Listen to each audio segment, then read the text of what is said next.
I never imagined that a simple parking dispute would turn into the biggest power move of my life. It started when I received an HOA violation notice claiming I had excessive vehicles parked on my property. At first, I thought it was a mistake. After all, I only had 3 cars, all neatly parked in my driveway. Then I saw the fine, $500, every week. I could barely believe it. I had never signed up for this HOA nonsense when I bought my house 5 years ago. How could they suddenly enforce rules on me? I dug through my paperwork, hoping to find proof that my property wasn't part of their jurisdiction, but before I could act, the next violation arrived. Now they claimed my garage wasn't aesthetically appropriate.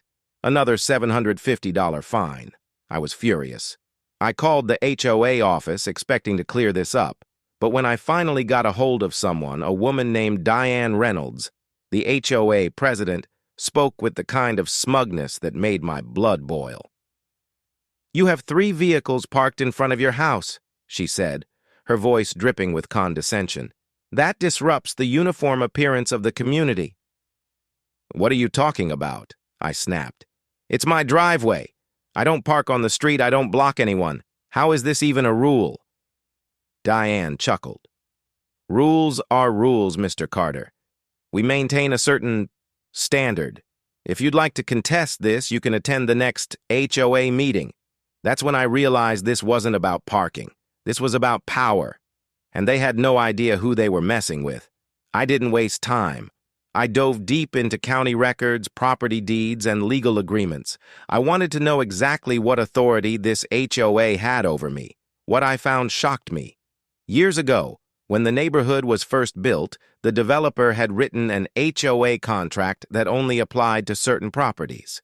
And mine was not one of them. Even better? The HOA had been improperly collecting fees from homeowners for years.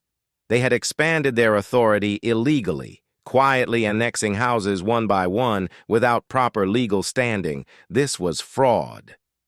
And then I found the real jackpot. I owned 14 of the 48 homes in this neighborhood. My family had bought up several properties here as rental investments, but I had never paid attention to the HOA drama. Until now. That meant I wasn't just a homeowner. I was the single largest property owner in the entire neighborhood.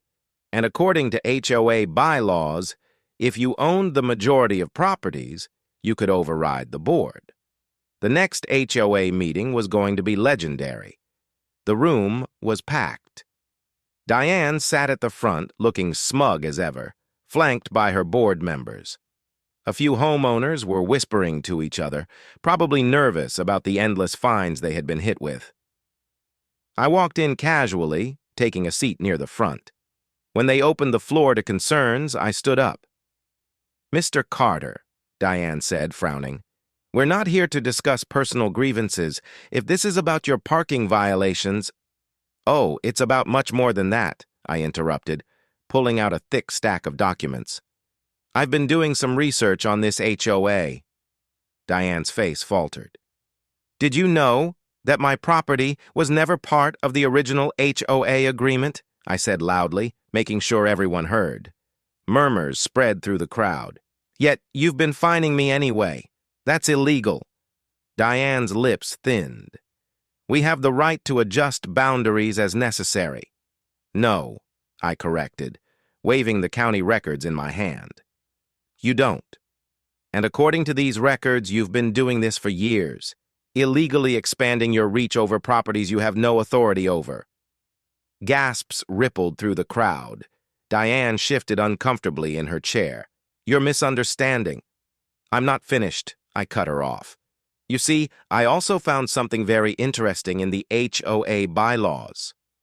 I took a dramatic pause before dropping the bombshell. If any single owner holds a majority of the properties in the neighborhood, they can override the HOA board. Silence. Then a wave of realization washed over the room. Diane's eyes darted around, confused. "That's ridiculous. No one owns that many." I smirked and dropped 14 property deeds onto the table in front of her. Her face went pale. "I own 14 of the 48 properties here. I said slowly, savoring every second. And that means I have controlling power over this HOA. Someone in the back let out an audible, "Oh my God." One of the board members, Gerald, adjusted his glasses. Is that true?" "Yes," I answered for him. "And as my first order of business, I'm making a motion to dissolve this HOA." The room exploded into a mix of cheers and stunned silence. Some of the homeowners were grinning, whispering excitedly to each other. Others stared at Diane, watching her entire empire collapse in real time. She stammered, reaching for some papers. This isn't legal. We need to review." "It is legal," I interrupted, "and I already had a lawyer review everything. The vote is happening tonight." And just like that, the power shifted. The homeowners voted unanimously to remove the corrupt HOA board. Diane was forced to resign on the spot. And the best part? Every illegal fine, every bogus fee, every fraudulent charge had to be refunded. Diane had spent years stealing from homeowners. Now she was the one who owed hundreds of thousands in restitution. As I walked out of the meeting, I felt a sense of satisfaction unlike anything I had ever experienced. Diane had messed with the wrong homeowner. And in the end, she learned the hard way that when you try to control the neighborhood, you better make sure you don't mess with the guy who actually owns it. I thought the fight was over when I dissolved the HOA. I was wrong. Diane wasn't the type to go down quietly. The day after the vote, I woke up to a notice taped to my door. Eviction notice. Unauthorized residency. Eviction? I owned my damn house. I ripped the paper off and saw the signature at the bottom. Diane Reynolds. She was still trying to play games. I stormed over to what used to be the HOA office, now just a small rental space in the community center. As I pushed the door open, Diane was sitting behind the desk, sipping coffee like she still owned the place. "You really don't know when to quit, do you?" I said, slapping the eviction notice on the desk. She looked up, unfazed. "Oh, that? It's just a formality." "A formality?" I repeated, barely containing my rage. "You don't even have the authority to issue this." "Oh, but I do," she said sweetly, leaning forward. "You see, the HOA may have been dissolved, but there are still community agreements in place, and those agreements state that homes in this neighborhood must comply with a certain standard." I clenched my jaw. "Cut to the chase, Diane." She smiled. That smug, condescending smile. "You failed to pay your last 3 months of HOA dues." I laughed. "The HOA doesn't even exist anymore." She shrugged. "Doesn't change the fact that you owe us back payments. And according to this community agreement, failure to pay means the HOA has the right to reclaim your property." I narrowed my eyes. "That's fraud." She tilted her head. "No, Mr. Carter, that's just business." I had underestimated her. Diane had one last trick up her sleeve, and she was betting everything on it. I needed backup. I met with Gerald Fisher, the former HOA treasurer. He had flipped sides the moment he saw Diane's corruption exposed. "This is insane," Gerald muttered, flipping through the documents I handed him. "She's using an outdated developer's clause that should have been removed from the contracts years ago." "Can she get away with it?" I asked. He hesitated. "Technically, maybe, but only if no one fights her on it." I smiled. "Then let's fight." I rallied the homeowners again. We had already taken her down once. Now, we were going to bury her. At the emergency court hearing, Diane walked in like she still owned the neighborhood. She had 2 high-priced attorneys by her side, ready to argue that the HOA had every right to seize my property. But I had something better. I had evidence. The judge barely let Diane finish her speech before he held up a hand. "Ms. Reynolds, I have one question." Diane smirked. "Of course, Your Honor." The judge leaned forward. "If this agreement is valid, then why are none of these documents filed with the county?" Her smirk vanished. The courtroom fell silent. I crossed my arms and leaned back in my chair. Gotcha. The judge continued, flipping through the paperwork. Ms. Reynolds, not a single document here has been officially recorded. You don't have a legal claim to Mr. Carter's home, or anyone else's for that matter. Diane's lawyer whispered something to her, but it was over. The judge sighed and closed the folder. This entire case is dismissed. The courtroom erupted. Diane shot up from her seat. This isn't fair. You don't understand. The judge slammed the gavel. I understand just fine, Ms. Reynolds. You're lucky Mr. Carter isn't pressing charges. That's when I stood up. Actually, Your Honor, I'd like to do just that. Diane froze. Her eyes went wide as the judge slowly turned to me. Go on, Mr. Carter. I pulled out one last document, a class action lawsuit. Diane Reynolds illegally collected HOA fees from homeowners for years, and since the HOA is now gone, those homeowners want their money back. Diane's jaw dropped. The judge took the paper and skimmed through it. Well, Ms. Reynolds, looks like you have a much bigger problem now. Diane collapsed into her chair. She had lost everything, and this time it was permanent. A month later, I stood outside my house, sipping coffee, watching as a for sale sign was hammered into the front lawn of Diane's old mansion. Her house? Seized? Her bank account? Drained from the lawsuits. Her reputation? Destroyed. I had won. And I didn't just win for myself. I won for every homeowner she ever scammed. As I watched the moving truck drive away, I smiled to myself. Diane learned a hard lesson. If you're going to mess with people's homes, make sure you're not standing on my property when you do it. I thought it was over. Diane Reynolds was gone. Her empire had crumbled.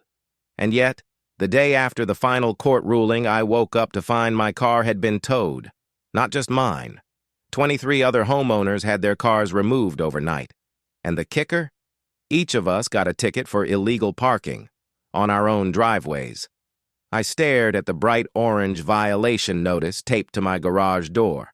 Per City Code 442-1A, driveways exceeding occupancy limits are subject to fines and vehicle removal at the discretion of the enforcement office. This didn't make sense. The HOA was gone. Diane was gone. So who the hell was behind this? I stormed into the county clerk's office the second they opened.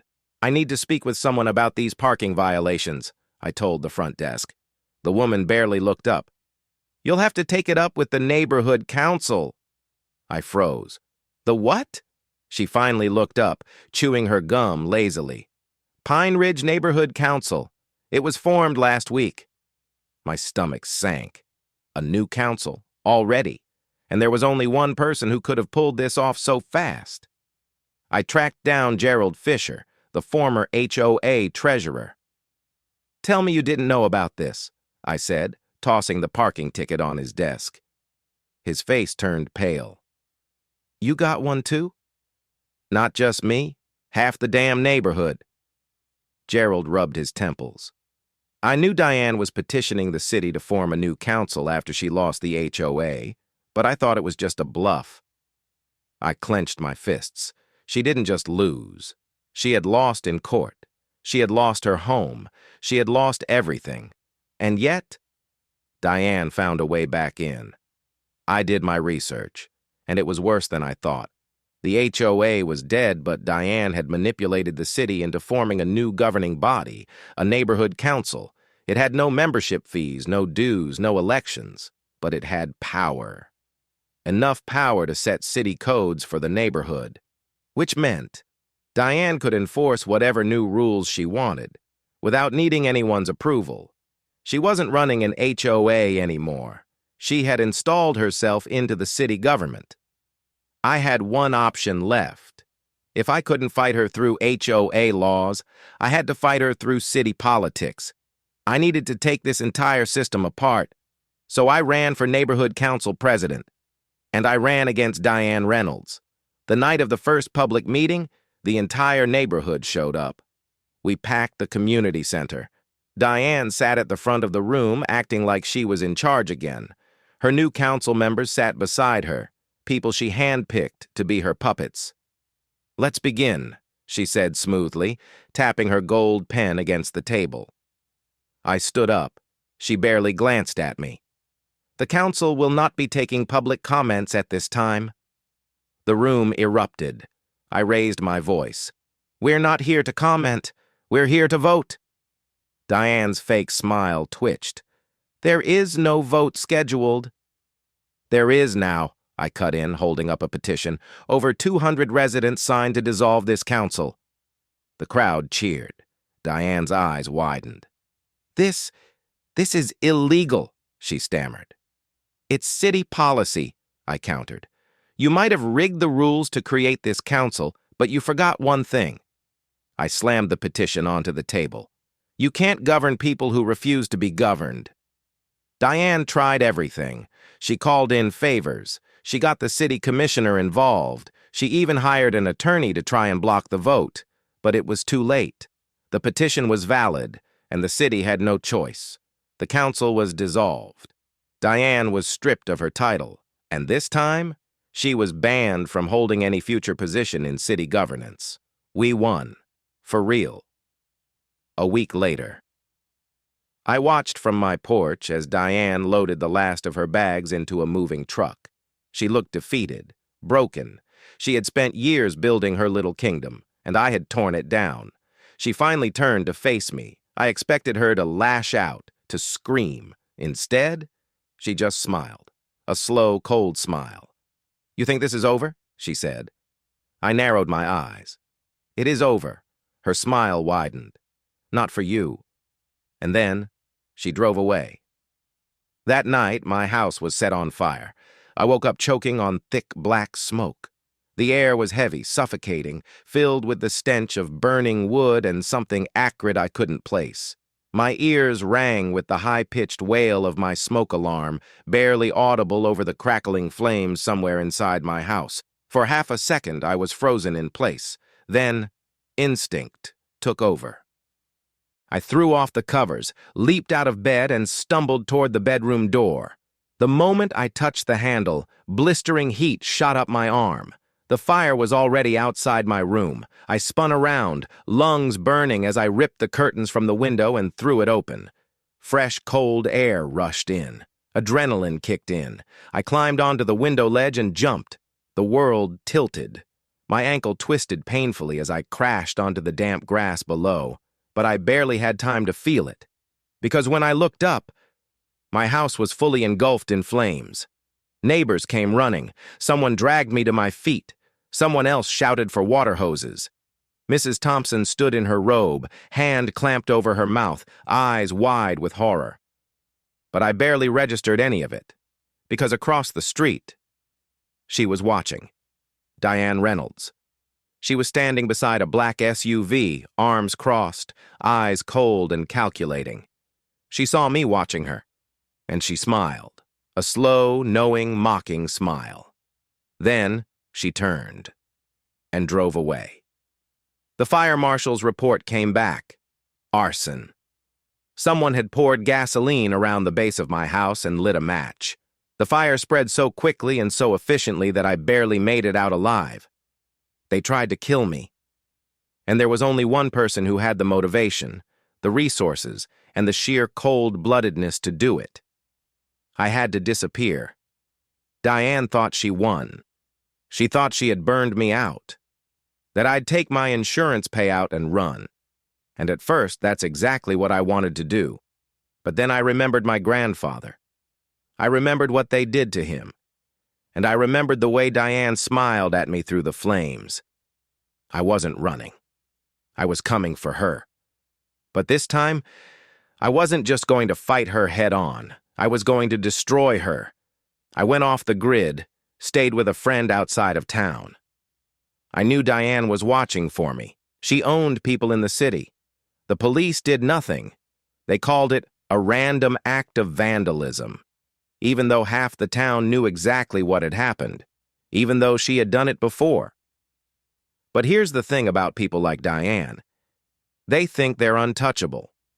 They think they can buy power, that they can make evidence disappear, that they can bend the law to their will. And for a long time, she could, until now. Because I spent the next 3 months doing something Diane never expected. I hunted for her secrets, and I found all of them. Diane Reynolds was a criminal, and I had the proof. Her bank statements, her laundered money, the offshore accounts, the illegal HOA fees she pocketed over the years, every dirty deal, every bribe, every fraudulent land sale, all of it. And I wasn't going to expose her quietly. I was going to bury her, publicly, permanently, with her own playbook. I started leaking documents anonymously, sent them to every major news outlet, sent them to the city council, sent them to the state attorney general, and then I went after her business partners, her lawyer, her friends in the police department. And the thing about dirty people? They'll throw each other under the bus the second the heat gets too high. And Diane's empire? It started crumbling. The first arrest warrant went out. It was for tax fraud. Then came the second one, for bribery and public corruption. Then the FBI got involved. Because as it turned out, Diane wasn't just stealing from homeowners. She had been laundering millions through fake property development companies. She wasn't just a fraud. She was a full-blown criminal enterprise. The day they came for her, I made sure to be there in person. I stood across the street, the same way she had watched me the night my house burned. And when the FBI agents dragged her out of her mansion in handcuffs, I smiled. And for the first time, Diane didn't smile back. The aftermath. The court cases lasted months. She tried everything to weasel out of it. She blamed her lawyers. She blamed her accountant. She even tried to say I framed her. But the evidence? It was overwhelming. She was sentenced to 25 years in federal prison. No parole. And me? I took the insurance money from my burned house and did something Diane never could have predicted. I rebuilt the community. But this time, there were no HOAs, no corrupt councils, no power-hungry tyrants. Just a real neighborhood. For the first time in decades, people were free, and I made sure it stayed that way, because no one should have the power to steal a community's home, and no one should ever underestimate the people willing to fight for what's right. I thought it was over. I really did. After Diane was exposed, after the court ruled in my favor, and after the HOA was dissolved, I believed I had won. But what I didn't realize, what I hadn't accounted for, was how deep the corruption ran. Diane may have been the head of the snake, but her influence had infected every corner of this town. The first signs of trouble came only a week after the court ruling. It started with the late-night phone calls. At first, I thought they were just prank calls, static, heavy breathing, a whispered threat before the line went dead. Then came the letters. No return address, no name, just a single sentence scrawled in jagged handwriting. This isn't over. I ignored them. After everything I had been through, I refused to be intimidated by cowardly threats. But then, the real attacks began. Retaliation from the shadows one night, I woke to the sound of shattered glass. My front window had been smashed. Rocks littered my living room floor. Spray painted on the side of my house in bold red letters were the words, "Leave now." It wasn't just me. Mrs. Thompson's garden, her pride and joy, was completely torn apart one night. Gerald Fisher, the former HOA treasurer who had testified against Diane, found his tires slashed and his mailbox filled with dead rats. The people who had suffered under Diane for years, the families who had trusted me to bring justice, were now living in fear all over again. And then I found out why.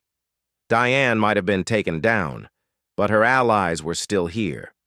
The former HOA board members, the corrupt town officials, the developers who had profited from her scams.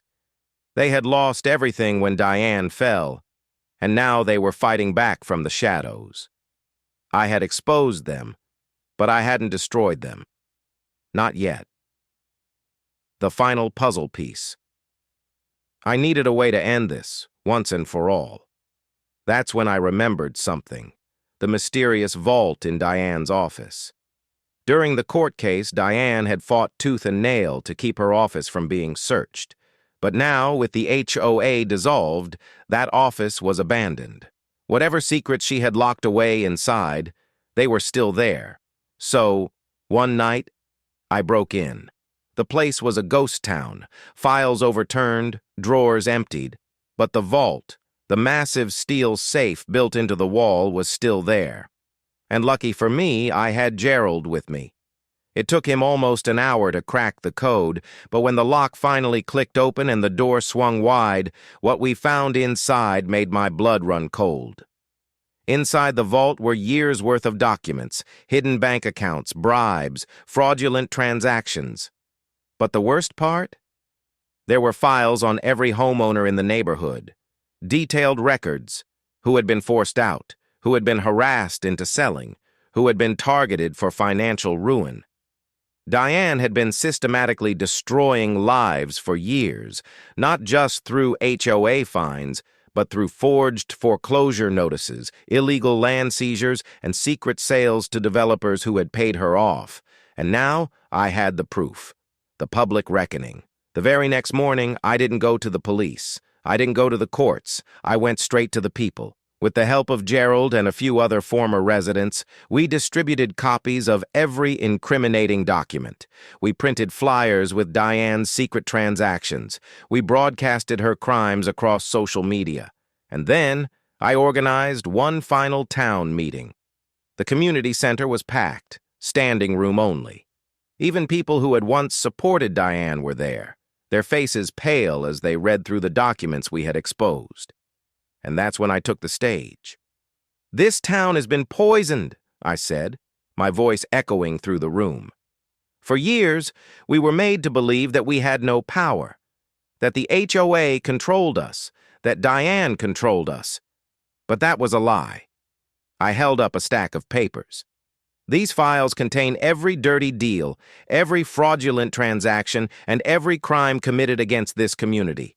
But more importantly, they contain the names of the people responsible. Diane may be gone, but her network still lurks in the shadows." I paused, scanning the crowd. "They wanted to scare us into silence," I said. "They wanted us to give up. But they made one mistake." I looked out over the sea of faces, angry, determined, fearless. They underestimated us. Justice served. The town exploded that night. The police were flooded with calls. The local news stations picked up the story immediately. Within 48 hours, state investigators arrived, launching a full-scale probe into every official connected to Diane. The remaining HOA board members were arrested. The developers who had conspired with Diane were indicted. Even the county clerk who had tampered with property records was forced to resign. In the end, over a dozen people were convicted. Diane? She was sentenced to 25 years in federal prison for fraud, racketeering, and conspiracy. But that wasn't enough for me. The new beginning. I could have walked away after that. I could have sold the land and left. But this wasn't just about me anymore. With Diane's empire gone, the land she had tried to steal was finally mine again. So, instead of selling it, I did something else. I rebuilt. The first thing I did was return every stolen home to the people who had been forced out. Then, I tore down the remnants of Diane's failed developments and turned the land into something better. A real community, built by the people, for the people. And this time, there would be no HOA. The final victory. 1 year later, I stood on the hill overlooking the land that had once been the heart of Diane's twisted empire. Now, it was something beautiful. Families who had once been forced out had returned, their homes restored. Neighbors who had once lived in fear now lived freely. And me? I was finally at peace. Diane had tried to steal my family's legacy. But in the end, all she had done was unite a town against her. Because power doesn't belong to those who take. It belongs to those who refuse to be broken. And I had refused. For my grandfather. For my family. For everyone who had ever been told they weren't strong enough to fight back. And I had won. The HOA thought they could take everything from me. They thought I would just give up. They thought they had already won. They were wrong.